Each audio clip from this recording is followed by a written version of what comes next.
Corona संक्रमण से दुनिया जूझ रही है, लेकिन अब सबसे बड़ी बात यह है कि सभी देशों में कोरोना की वैक्सीन बनाए जाने का काम तेजी से हो रहा है।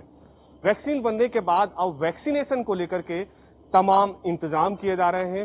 भारत में भी कोरोना की वैक्सीन को लेकर के तैयारियां शुरू हो गई हैं, क्योंकि कई कंपनियां भारत में कोरोना की वैक्सीन का उत्पाद करने के लिए जा रही हैं।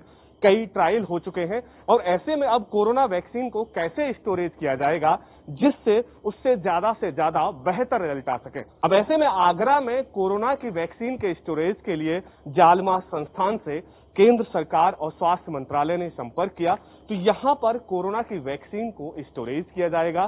क्या इंतजाम होंगे, इसको लेकर के हम बात करेंगे जालमा संस्थान के निदेशक पाटिल साहब जी से। पाटिल साहब जी, ईटीवी भारत में आपका स्वागत है। किस तरह से वैक्सीनों को स्टोरेज किया जाएगा, क्या इंतजाम है अपने यहाँ? वैक्सीन जो कई सेंटर्स जो बना रहे हैं, जैसे कि इंडिया में 2 सेंटर्स बना रहे हैं वैक्सीन, सीरम इंस्टीट्यूट और भारत बायोटेक, और बाहर कई देश इसके ऊपर काम कर चुके हैं और कुछ कर भी रहे हैं। तो सबसे आगे फाइजर कंपनी की वैक्सीन कोविड के लिए जो बनाई गई है, उसको इंग्लैंड और अमेरिका ने ओके कर दिया है, और ये वैक्सीन को स्टोरेज के लिए -70 का टेम्परेचर चाहिए, मतलब जो रूम टेम्परेचर है उससे कई गुना नीचे, तो तभी ये वैक्सीन स्टेबल रह सकती है। तो जब इंडिया भी इसके ऊपर लेने की प्रक्रिया में है, तो हमें कांटेक्ट किया था कि आपके यहाँ स्टोरेज की क्या क्या फैसिलिटी आपने बनाई है।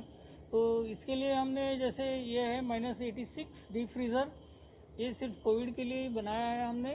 तो इसमें हम ये वैक्सीन रखने की सुविधा है, और कुछ कंपनी के और वैक्सीन है जिसमें -20 में रखा जा सकता है और कुछ 4 डिग्री पे रखा जा सकता है। तो 4 डिग्री तो आम जगह अवेलेबल है, वो तो मेडिकल शॉप में भी अवेलेबल होगा, लेकिन -20 और -80 ये मेडिकल शॉप में मुश्किल है। तो उसके लिए हमारे यहाँ प्रावधान किया गया है। हमारे यहाँ -20 और -80 की फैसिलिटी अवेलेबल है। जैसे ही हमारे यहाँ वैक्सीन आ जाएगी, तो हम उस तरह से जो भी रिक्वायरमेंट है उस तरह से उस डीप फ्रीजर में रखेंगे उसको, और जैसे भी जो चीफ मेडिकल ऑफिसर या जो भी ऑफिसर जो इसको टीकाकरण शुरू कर देंगे, उस तरह से हम उनको टीका रिलीज करते जाएंगे। जैसे बात की जाए वहां से वैक्सीन आएगी, तो यहाँ किस तरह से आएगी, कैसे उसकी कोल्ड चेन को मेंटेन किया जाएगा, उस दौरान किस तरह का प्रोसेस रहेगा? एक बहुत ही मतलब इम्पोर्टेंट चीज़ है।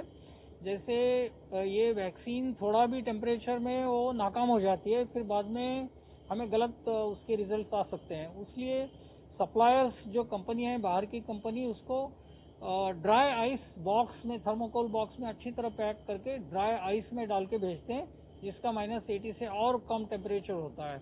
तो इस तरह से वो फ्लाइट में दिल्ली आएगी, और दिल्ली से जहाँ जहाँ भेजना है उसको उस तरह से आएगी। तो वहाँ से हमारे यहाँ जब आएगी, हम उसमें देखेंगे ड्राई आइस अभी मौजूद है।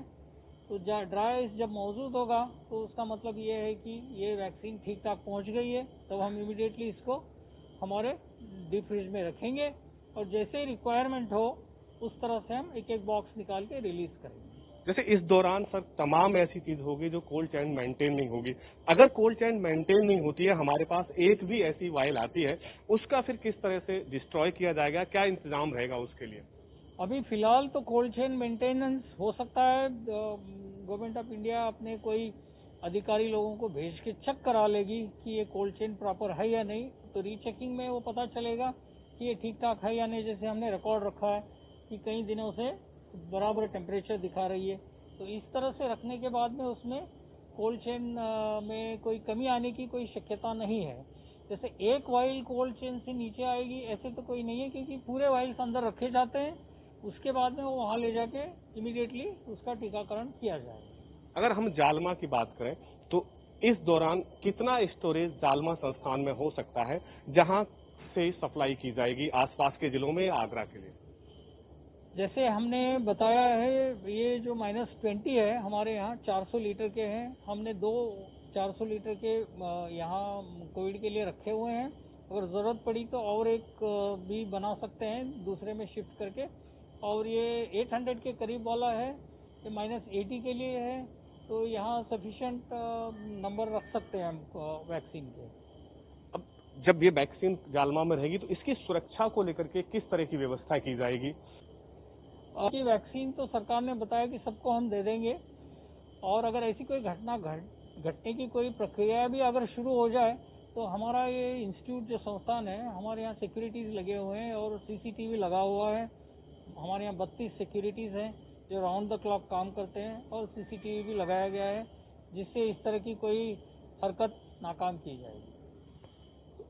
अभी हम बात कर रहे थे जालमा के निदेशक पाटिल साहब से। उनका कहना है कि आगरा में यहाँ जालमा संस्थान में जो वैक्सीन है उसका स्टोरेज किया जाएगा, और जिला प्रशासन और स्वास्थ्य विभाग की ओर से आगरा के अंदर जिन लोगों के वैक्सीनेशन किया जाना है उनकी पूरी एक सूची बनाई जा रही है, और इसके बाद यहां से वायल जाएंगी तब वैक्सीनेशन होगा।